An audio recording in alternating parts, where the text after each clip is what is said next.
You're a founding trustee of the Heritage Foundation, which created Project 2025. You're not affiliated with the Heritage Foundation anymore, but as we know, Project 2025 is an extremely right-wing playbook that would act as Trump's blueprint for the first couple of months of his second term in office. Based on who we're seeing as these cabinet nominees, do you think that Project 2025 has a chance at being implemented?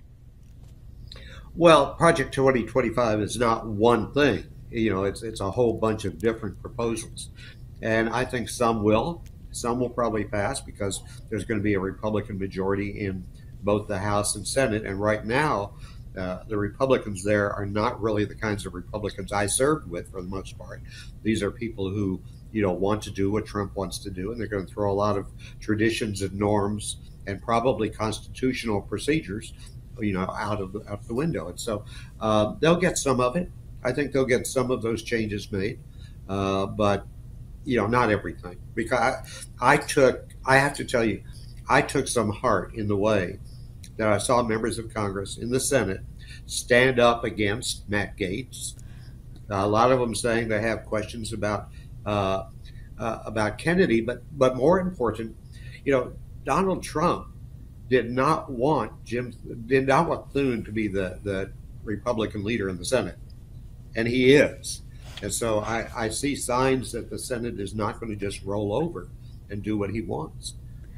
The allegations against Matt Gaetz were really disturbing, one of them being that he had sexual encounters with minors. He's denied those allegations. But do you think by him withdrawing, by some members of Congress, some in the Senate saying, we have serious questions, there might be a no vote, or we're going to at least have a lot of questions here, do you think that shows that there's some sort of red line here somewhere?